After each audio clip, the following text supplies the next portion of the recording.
So now, students, it's time to proceed with the discussion on the very interesting next topic, that is record.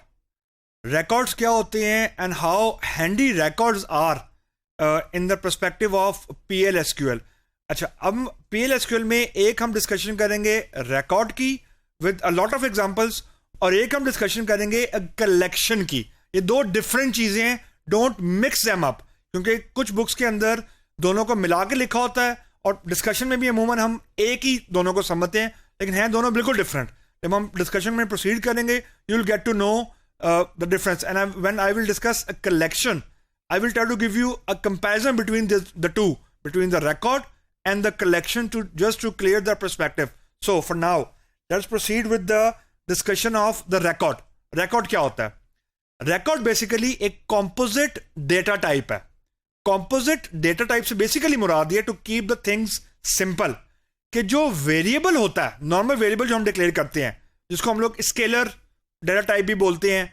Normal एक variable है जिसकी data type for example number है, varchar 2 है, date है, जो हम declaration करते आए हैं. वेरिएबल में बाय डेफिनेशन एक वक्त में एक ही वैल्यू स्टोर हो सकती है. This is by definition. और अगर कोई नई वैल्यू आ जाती है वेरिएबल में तो पुराने वाली वैल्यू ओवरराइड हो जाती है. That's why it is known as singular, कि it can contain single value. As opposite जो रिकॉर्ड है, it is a composite, and composite is more than one. More than one mean 2, 3, 4, 5, 6 and so on. It is a composite in terms of the values it can store. मतलब जो scalar data type है, यानी number, varchar 2 जो भी है, उसमें single time पे किसी एक वक्त में एक ही वैल्यू आ सकती है. इट इज नॉट पॉसिबल कि मैं एक फॉर एग्जांपल नंबर टाइप का वेरिएबल डिक्लेयर करूं और उसको मैं दो वैल्यू इनिशियलाइज करवा दूं. इट इज नॉट पॉसिबल, क्योंकि आपके पास हमेशा लेटेस्ट वैल्यू ही रिजाइड करती है, या जो सबसे आखिर में वैल्यू होती है वो आपको नजर आ रही होती है उस प्रोग्राम में. तो जो बाकी प्रीवियस वैल्यूज होती हैं वो ओवरराइट हो जाती हैं. बहुत सिंपल सा रीजन है कि हर वेरिएबल के अगेंस्ट मेमोरी में एक एड्रेस, उसको फिजिकल एड्रेस मिला हुआ रैम में, तो उस रैम में जो एक वैल्यू उस वक्त पड़ी होती है वो आपको डिस्प्ले हो जाती है. जैसे ही नई वैल्यू आती है तो उस एड्रेस पे नई वैल्यू प्रीवियस वैल्यू को ओवरराइड कर देती है. सिंपल. अब जो रिकॉर्ड है, it is by default composite in behaviour.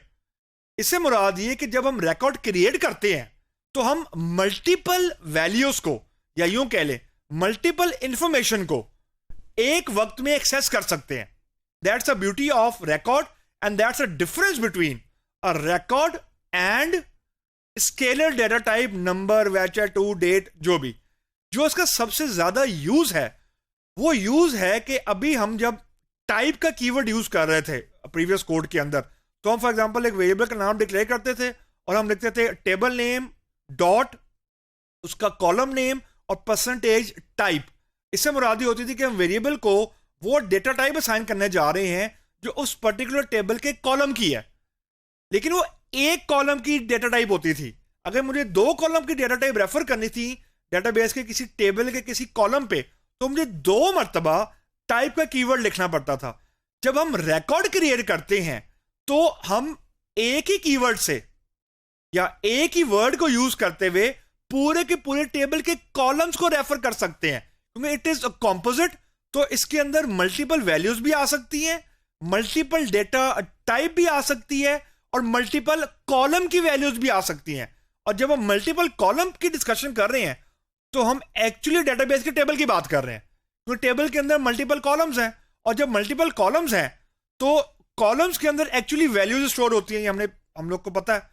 तो जब मल्टीपल वैल्यूज हैं तो इसका मतलब है कि अंडर वन नेम, अब वो नेम है रिकॉर्ड का, यानी एक नेम को यूज करते हुए मैं मल्टीपल वैल्यूज को एक्सेस कर रहा हूं, जो मेरे लिए पॉसिबल नहीं था स्केलर टाइप में, नंबर में, वैचर में, डेट में. It was not actually possible for me कि मैं एक वेरिएबल का नाम यूज करूं और उसके अगेंस्ट मल्टीपल वैल्यूज को एक्सेस कर लूं.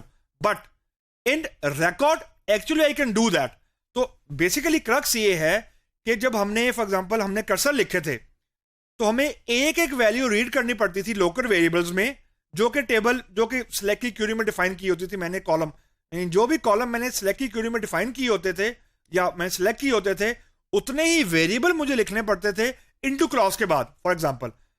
तो अब जब मेरे पास रिकॉर्ड क्रिएट होगा और वो रिकॉर्ड की टाइप या डेटा टाइप वो होगी जो टेबल की है या टेबल के हर कॉलम की है, रिस्पेक्टिव कॉलम की है, तो this will make my life more easy whenever I will be dealing with multiple rows by fetching the rows from the database table.